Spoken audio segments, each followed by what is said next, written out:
The Stinky Cheese Man and Other Fairly Stupid Tales by John Sykaiska and Lane Smith. Please forgive me of the pronunciations. I found this kernel of wheat, said Little Red Hen.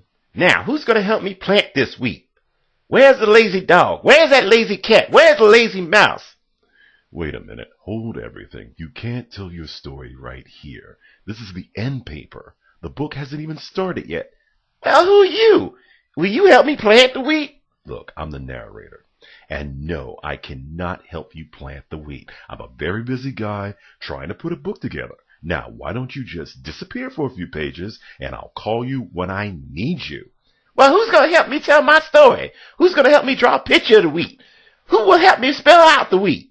Who's going to... Listen, wait a minute. Listen, Head, just forget about the wheat for right now, because here comes the title page. Title page! I know, the page is upside down. See, I meant to do that. Whoever looks at that dedication stuff anyhow, if you really want to read it, you can always stand on your head or turn the screen upside down, whatever. Anyway, a long time ago, people used to tell magical stories of wonder and enhancement, or enchantment. Those stories were called fairy tales. Those stories are not in this book. The stories in this book are almost fairy tales, but not quite. The stories in this book, honestly, are fairly stupid tales. I mean, what else would you call a story like Goldilocks and the Three Elephants? You see, this girl was walking through the woods, smells peanut butter porridge cooking. She decides to break into the elephant's house, eat the porridge, sit in the chairs, and sleep in the beds. But when she gets in the house, she can't climb up on baby elephant's chair because it's too big. She can't climb up on mama elephant's chair because it's much too big. And don't even think about climbing up on papa elephant's chair because it's much, much too big. So she goes home. The end. And if you don't think that's fairly stupid, you should read a little bit further on to Little Red Running Shorts or maybe The Stinky Cheese Man. In fact, you should go on and read those stories now. Well, not quite now. Just wait on me. Hi again. It's me, Jack the Narrator, and it's time for Chicken Lickin'. Once upon a time, Chicken Lickin' was standing around when a piece of something fell on her head. Bing! She wasn't the brightest thing on two legs, so she started running around in circles clucking, The sky is falling! The sky is falling! We must tell the president! Chicken Lickin' ran to her friend Ducky Lucky and clucked, Ducky Lucky! Ducky Lucky! The sky is falling! The sky is falling! We must tell the president! Oh! quacked Ducky Lucky. Well, Chicken Lickin' and Ducky Lucky ran to their friend Goosey Lucy and yelled, Goosey Lucy! Goosey Lucy! The sky is falling! The sky is falling! We must tell the president! Let's go, honked Goosey Lucy. Well, Chicken Lickin', Ducky Lucky, Goosey Lucy ran to their friend Cocky Locky and yelled, Cocky Lucky! Cocky Lucky! The sky is falling! The sky is falling! We must tell the president! Let's go! crowed Cocky Locky. Wait a minute! I forgot the table of contents. Hey! You're not in this story! I know, but I came to warn you. The table of contents is, The sky is falling! I said the sky is falling! We must tell the president! so, Chicken Lickin', Ducky Lucky, Goosey Lucy, and Cocky Locky ignored me and ran off to catch a plane to Washington. Well, just outside the airport, they met Foxy Loxy. Foxy Loxy! Foxy Loxy! The sky is falling! The sky is falling! We must tell the president!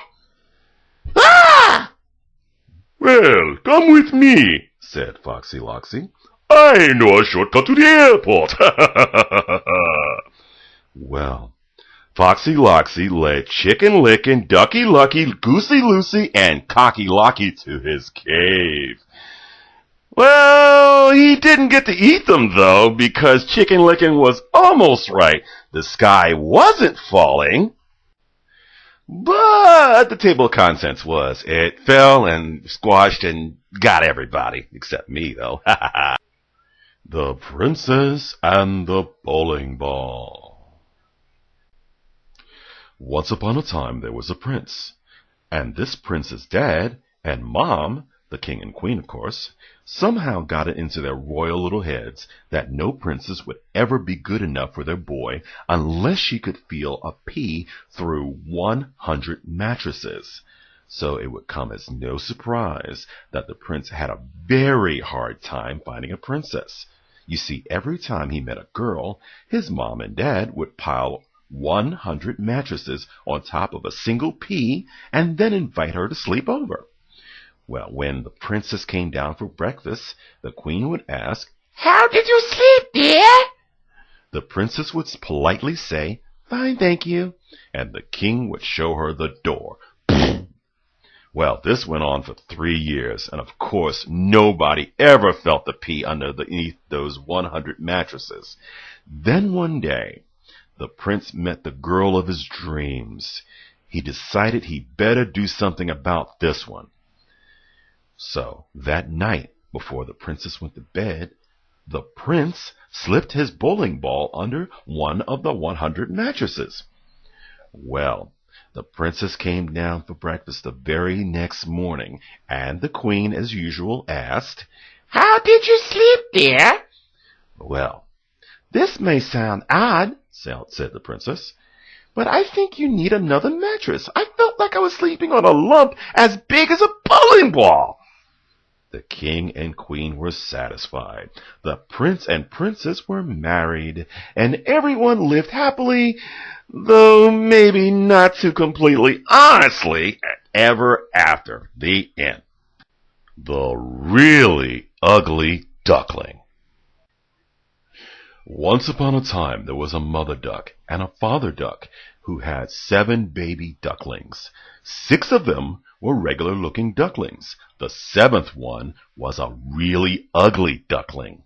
Everyone used to say, "What a nice-looking bunch of ducklings," all except that one. "Boy, he's really ugly." Well, the really ugly duckling heard these people, but didn't care. He knew that one day he would grow up to be a swan and be bigger and look better than anything else in the pond. Well, as it turned out, he was just really an ugly duckling, and he grew up to be just a really ugly duck. The end.